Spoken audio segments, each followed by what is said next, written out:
Bismillahirrahmanirrahim.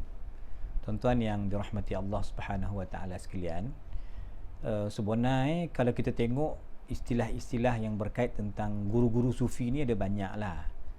Ya, antara yang digariskan disebut sebagai mursyid.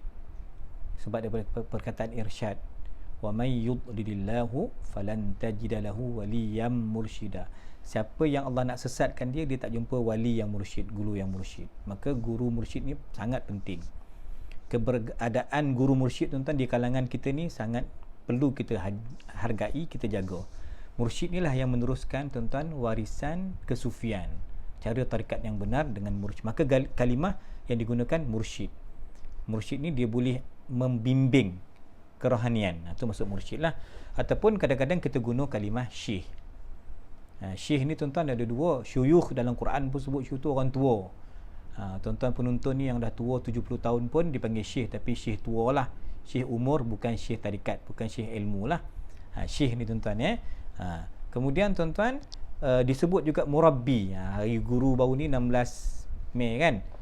Orang sebut murabbi tuan-tuan. Itu yang boleh mentarbiah, mendidik. Boleh juga guna ilmu tarbiyah.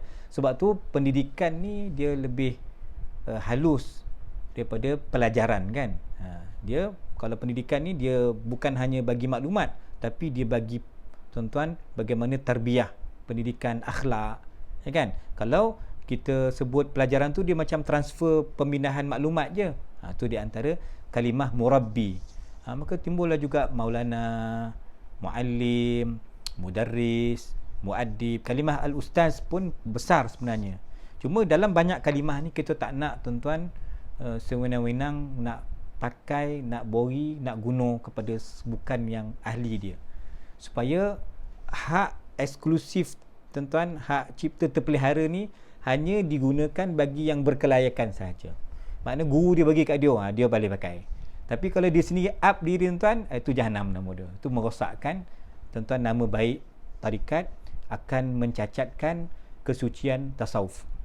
Tuan-tuan sekalian, oleh kerana benda irsyad, perkara-perkara pembimbing ni benda yang besar dan berat tuan-tuan, maka mereka juga perlu mematuhi SOP kriteria yang sangat berat. Banyak syarat ni tuan-tuan. Kalau Syekhuna Dr. Jahid Siddiq dia tulis buku ni, Syekh dalam ilmu tarikat ni tuan, buku yang tebal dan menjadi sebahagian silibus kita di ATT, Advanced Tarikat Tasawuf. Maka saya bacakan tuan-tuan sedikit ya antara yang disebutkan syarat-syarat seorang mursyid itu. Disebutkan antara yang pertama ringkasannya tuan-tuan, dia kata apa? Menguasai ilmu syariah. Jadi dia kena adalah basic syariah, dia tahulah yang ni haram, ni halal, ini wajib, ini sunat muakkad. Sekurang-kurang tu dia tahulah benda-benda basic dalam ilmu syariat. Ertinya mursyid tadi tidak boleh sama sekali mengabaikan rukun-rukun agama lah. Perkara yang wajib, solat, tengok dia lah tak puasa, jahanam tuan-tuan. Dia pula tak bayar zakat, tak boleh. Dia pula mampu pergi haji dah, tabung haji dah panggil, dia lekor main golf dia pula. Ini bukan syekh mursyid ni syekh golf nama dia kan. Kalau begitu tuan-tuan tak boleh pakai cara mursyid tersebut. Jadi mursyid ni mesti beramal dengan syariat. Dia ada pengetahuan yang baik dalam ilmu syariat, dan tuan-tuan dia juga orang yang benar-benar mengamalkan kandungan tuntutan syariat Allah Ta'ala. Okey.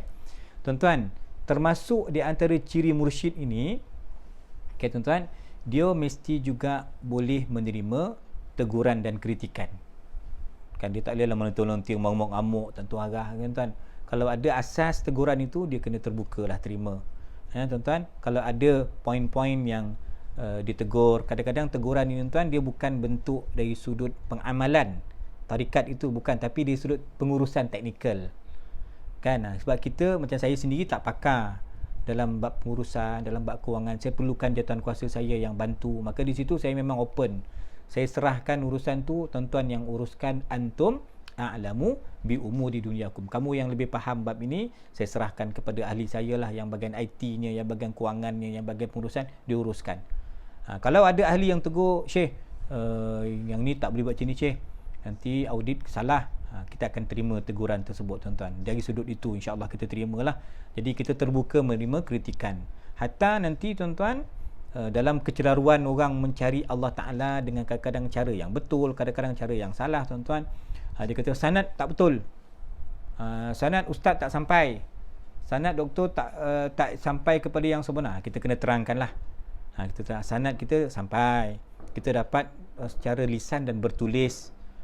Sanad pondok ni tak sampai, tak ada tulisan, tak ada dia punya dokumentasi. Maka syekh itu kena terangkan apa dia sebenarnya amalan-amalan mungkin daripada keturunan, daripada ayah dia, atuk dia, amalan-amalan tu mesti diterangkan tuan-tuan secara terbuka. Ini penting bagi seorang mursyid, seorang syekh, tuan-tuan. Okey. Kemudian disebutkan juga tuan-tuan sekalian, antara ciri mursyid itu ilmunya benar dan sahih. Maknanya tuan-tuan, dia tak adalah tiba-tiba laduni, tiba-tiba mimpi, tak ada pergi madrasah, tak pergi pondok, masjid pun tak ikut pengajian, apatah lagi STT, ATT, tak ada ikut kelas apa-apa. Tiba-tiba dapat je ilmu laduni, dapat je ilmu wahbi, kasbi, tak ada, menuntut tak ada. Jadi dibimbangi tuan-tuan, ilmu itu tidak sahih, ilmu itu tidak benar. Ini yang bahaya tuan-tuan. Ya, maka ilmu kita mesti benar, syariat dan hakikat. Hakikat kita mesti berlandaskan kepada syariat. Syekh-syekh ini tuan-tuan, mereka telah ada ilmu syariat yang benar, maka Allah anugerahkan kepada mereka ilmu tarikat ataupun hakikat yang benar, tuan-tuan, ya. Kemudian tuan-tuan, juga antara ciri seorang mursyid itu, dia mesti ada himmah yang tinggi. Semangat juang syekh mesti kuat. Kalau dia semangat tuan-tuan cangang hati ayam, tak payahlah jadi syekh dah. Jadi syekh tua jelah. Nak jadi syekh tarikat, syekh ilmu, tuan-tuan, dia mesti ada kemahuan, semangat juang dia, masya-Allah tabarakallah, mengatasi orang politik, mengatasi pejuang ekonomi, mengatasi segala tuan. Dia mesti himmah dia macam orang Palestin lah kita kata hari ni. Semangat juang nak mempertahankan Masjid Al-Aqsa kuat. Itulah mungkin perumpamaan dekat yang boleh kita faham tentang seorang syekh. Himmah dia mesti kuat, nak bina prestasi dia, nak jaga murid dia, semua nak bawa kepada Allah Ta'ala. Semangat dia mesti kuat, sebab ragam murid tu macam-macam ragam, macam-macam kepala, macam-macam PL, tuan-tuan. Kalau dia himmah dia tak kuat, amalan dia tak kuat, benteng dia tak kukuh, dia pun akan tumbang, tuan-tuan. Maka tarikat itu juga akan jatuh. Jadi insya-Allah itu sebahagian ciri yang kita akan lanjutkan pada sesi yang akan datang, insya-Allah.